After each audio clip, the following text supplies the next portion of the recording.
So guys अभी हम लोग पहुंच चुके हैं उमरांगसू मार्केट। आज का जो मीटिंग होने वाला था वो है विकास यात्रा के ऊपर।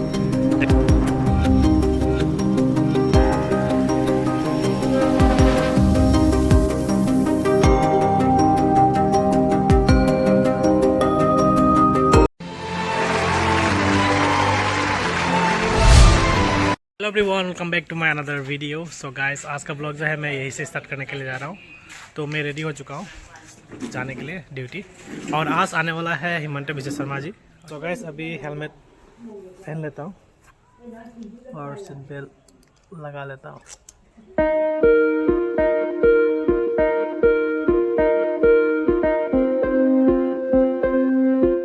अभी मैं पहुँच चुका हूँ आईपी पे। सो ये वाला कार जो है वो हो जाए एसडीओ का, और ये वाला लमडिंग एसडीओ का। तो मैं चला रहा हूँ ये वाला बोलेरो। तो अभी निकलेंगे यहाँ से। गैस अभी मैं आया हूँ यहाँ पे नगांव बाईपास पे। एक्चुअली यहाँ पे कुछ काम है। गैस अभी हम लोग पहुँच चुके हैं एक सुंदर सा टी गार्डन पे, देख सकते हैं यहाँ पे।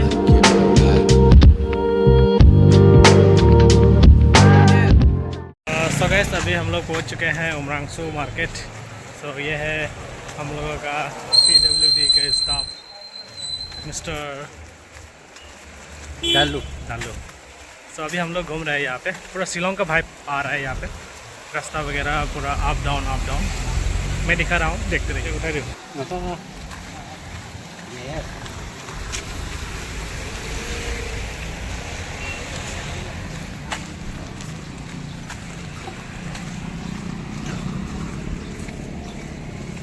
लंका है जी।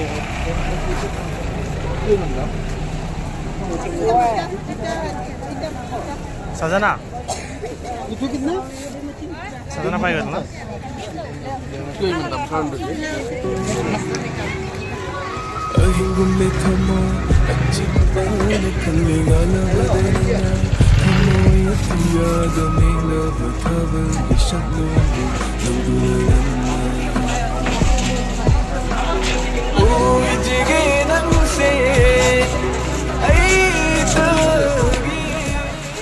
सो गाइस अभी हम लोग पहुंच चुके हैं गोल्फ फील्ड पे, देख सकते हैं ये है गोल्फ फील्ड। यहाँ पे मतलब फैल्कन फेस्टिवल वगैरह जो होता है यहीं पे होता है। बहुत सुंदर सा एक नज़ारा देखने को मिला। तो उसके बाद अभी हम लोग घर की तरफ रवाना हो रहा हूँ।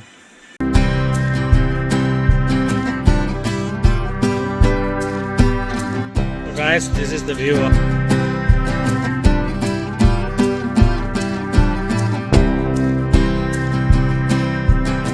मिल रहा है, और यहाँ पे हम लोगों का एक स्टाफ का गेस्ट हाउस बना रहा है। आप लोग आ सकते हैं यहाँ पे उमरांगसू। अंदर पे टाइल्स वगैरह बहुत अच्छे तरीके से लगा के रखा हुआ है। वाह सुंदर रूम है। A few moments later. ये है लंका मार्केट, देख सकते हैं यहाँ पे। इसके अंदर जाने से मतलब ये मछली बाजार वगैरह मिलता है, फिश मार्केट। और एक्चुअली हम लोग अभी है शिलोंग रोड पे। तो ये इस रोड पे ही मतलब हम लोग को अच्छा होटल, दुकानें, बड़ा दुकानें जो भी है वो सब इस रोड पे मिल जाएगा। तो ये है शिलोंग रोड। आप लोग इस रास्ते से मतलब ऐसे करके इस रास्ते को मतलब पकड़ के जाने से उमरांगसू मिलेगा, और वहाँ से आप लोगों को शिलोंग भी जा सकते हैं। तो इसलिए इस रोड का नाम शिलोंग रोड दिया गया शायद, मुझे जहाँ तक लगता है। तो अभी हम लोग जा रहे हैं CM सर का प्रोग्राम पे। तो CM सर आने वाला है, तो इसलिए आप लोगों को बताइए होगा।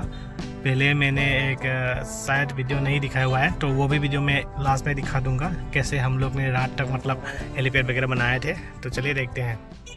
A few moments later. वैसे देख सकते हैं मेरा हर समय पे मतलब मेरा सीट बेल्ट रहता ही है। तो इस गाड़ी को ही लेके जाने वाला हूँ, और यहाँ पे सर बैठेंगे और वहाँ पे अविनाश सर बैठेंगे। तो अभी जाने वाला हूँ वहाँ पे। सो गाइस अभी पहुँच चुके हैं अभी वहाँ पे। तो शायद यहीं पे भी हेलीपैड बनाया गया था। आज का जो मीटिंग होने वाला था वो है विकास यात्रा के ऊपर। देख सकते हैं नरेंद्र मोदी हम लोगों का PM, और हिमंत विजय शर्मा जी हम लोगों का CM।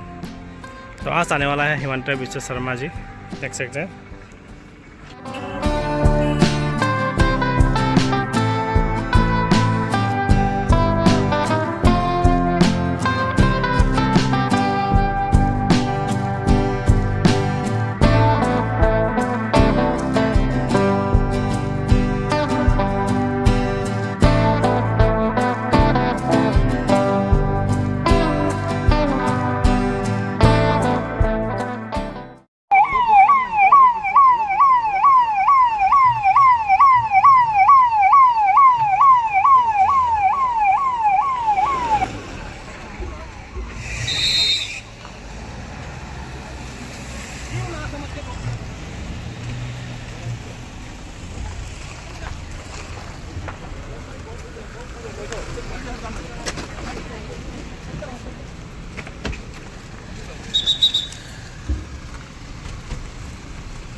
পৰিষদৰ মুখ্য কাৰ্যবাহী সদস্য তুলিৰাম ৰংহাং ডাঙৰীয়া, অমৰ সিং টিছু ডাঙৰীয়া, অনুপ দেৱ ডাঙৰীয়া, হাবিব মহম্মদ চৌধুৰী ডাঙৰীয়া, মহম্মদ আলী ডাঙৰীয়া আৰু আমাৰ জিলা আয়ুক্ত মহোদয়, উপস্থিত ৰাইজ, যুৱক যুৱতী, বন্ধু বান্ধৱীসকল আৰু সন্মানীয় সুধীবৃন্দ, যোৱা মাহৰ 29 ফেব্ৰুৱাৰী তাৰিখৰ পৰা আমি অসমত বিভিন্ন জিলাত গৈ বিকাশ যাত্ৰাৰ আয়োজন কৰিছিলোঁ।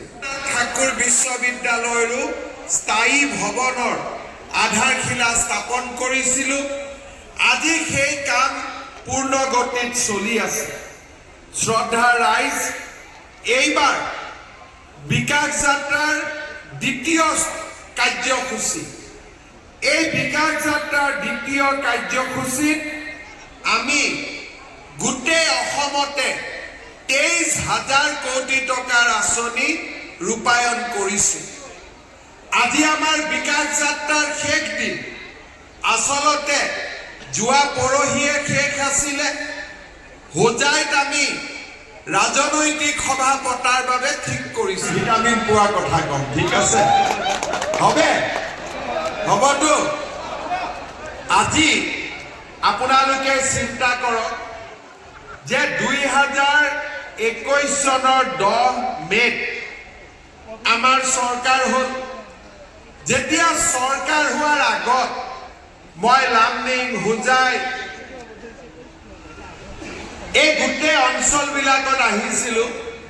তেতিয়া মই মিটিংবিলাকত কৈছিলোঁ যে আমাৰ চৰকাৰ হ'লে আমি 1 লাখ চাকৰি দিম। তেতিয়া মানুহে মোক কি কৈছিল, এইবিলাক ভেলকিবাজি, 1 লাখ চাকৰি কি ৰকম হ'ব, এইটো সম্ভৱ নাই। আৰু কংগ্ৰেছে কোৱা বাদ দিয়ক, আমাৰ পাৰ্টিৰ মানুহেও মোক কৈ আছিলে যে আপুনি এইটো কি ইলেকশ্যন কৈ দিলে, আৰুতো বিজেপি অসমত ইলেকশ্যন খেলিব নোৱাৰিব, ইমান মিছা প্ৰতিশ্ৰুতি দি দিলে। কিন্তু আজি আপোনালোকক চাওক, ৰাইজৰ আশীৰ্বাদ আছে। আজিলৈকে আমি 97,000 চাকৰি আমি দি দিলোঁ। এতিয়া চাকৰিৰ নামত কোনোবা দালাল আছে? দালালবিলাক গাঁতত সোমাই গ'ল, কোনো দালালি নাই। এতিয়া দালাল পালে থাপ্পৰ, কোনো অসমত দালাল নচলিব। চাকৰিৰ নামত কোনো দালাল বন্ধ। এতিয়া চাওক, 1 লাখ চাকৰি 2-3 দিনত হৈ যাব। কিন্তু আমাৰতো বহুত ল'ৰা এতিয়াও বেকাৰ হৈ থাকি যাব, হয়নে নহয়? সেইকাৰণে 1 লাখ চাকৰি শেষ হৈ যোৱাৰ লগে লগে আমি আৰু 35,000 চাকৰি আমি খুলি দিম। পুলিচৰ দৌৰা কেতিয়া হ'ব? জুলাই মাহ। 3rd গ্ৰেড 4th গ্ৰেডৰ ইণ্টাৰভিউ কেতিয়া হ'ব? জুলাই মাহ। শিক্ষকৰ এপইণ্টমেণ্ট কেতিয়া হ'ব? জুলাই মাহ। এতিয়া আপোনালোকে এতিয়া কেনেকে লাখপতি বনিম এইটো মই কৈ আছো। এতিয়া ফৰ্মবিলাক ফিল আপ কৰি আমি দিলো নে নাই? কোনে কোনে দিলে ফৰ্ম ফিল আপ কৰি? হাত ডাঙৰ। আরে বাইদেউ সব দি দিলে। বাপরে, বাইদেউ কেজনী ভাল কিন্তু কামাখ্যা একদম এডভান্স হৈ আছে, হয়নে? এতিয়া ফৰ্ম ফিল আপ কৰি দিলে আপোনালোকক এদিন ৰাতিপুৱা আমি ফৰ্মখিনি পৰীক্ষা কৰি লম। পৰীক্ষা কৰাৰ পিছত একদিন ৰাতিপুৱা আপোনালোকৰ মোবাইলত মেছেজ আহিব টুম টুম আৰু সেইদিনাখনে আপোনালোকৰ বেংক একাউণ্টত টপং কৰি 10,000 টকা সোমাব ঠিক আছে এই যে 10,000 টকা সোমাব এই 10,000 টকা আমি কাক দিম গিৰিয়েকবিলাকক দি দিম নেকি কাক দিম কোনে কোনে গিৰিয়েকক দিব হাত দাঙক কোনে কোনে গিৰিয়েকক নিদিয়ে হাত দাঙক আচ্ছা এতিয়া যদি গিৰিয়েকবিলাকে কয় যে বিজেপিক ভোট নিদিবি তেতিয়া কি হ'ব কিন্তু কলেজত ছোৱালীবিলাক নাযায় যে দেউতাক মাকে ভাবে যে ইমান খৰচা ছোৱালীৰ ওপৰত উঠাই কি লাভ হ'ব আমি তাক বিয়া দি দিম আগতেতো বাচ্চাতে বিয়া দি দিছিল এতিয়া অলপ গভৰ্ণমেণ্টৰ ভয়ত অলপ ৰখিছে হয়নে অলপ ৰখিছে না নাই এতিয়া বাচ্চা বিয়া দিয়াটো আচ্ছা এতিয়া আজিকালি ছোৱালীয়ে ঘৰত বেছি উপাৰ্জন আনিব পাৰে নাৰ্ছ হ'ব পাৰে চৰকাৰী চাকৰি 33% মহিলাৰ কাৰণে ৰিজাৰ্ভেশ্যনো আছে সেইকাৰণে এইবাৰ আমি ঠিক কৰিছো যে ছোৱালীবিলাকক আমি যেনে তেনে কলেজলৈকে আনিব লাগিব আনিব কেনেকৈ তাততো খৰচা আছে দেউতাক মাকে ল'ৰাকে পঢ়াব নে ছোৱালীকে পঢ়াব এতিয়া আমিতো ফ্ৰী এডমিশ্যন কৰি দিলো বিনামূলীয়া ভাৰত মাতা কি বহুত বহুত ধন্যবাদ জয় হিন্দ বন্দে মাতৰম জয় আয়ক অসমৰ জনপ্ৰিয় মুখ্যমন্ত্ৰী ডক্টৰ হিমন্ত বিশ্ব শৰ্মা জিন্দাবাদ জিন্দাবাদ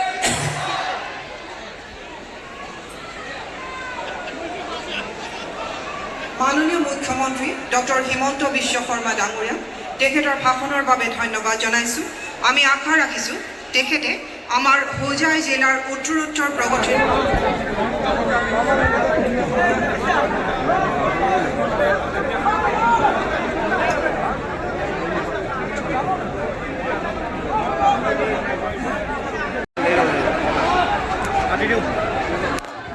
হেণ্ডশেক কৰ মই ভিডিঅ' কৰি দিছোঁ যা যা হেণ্ডশেক কৰ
Mai thong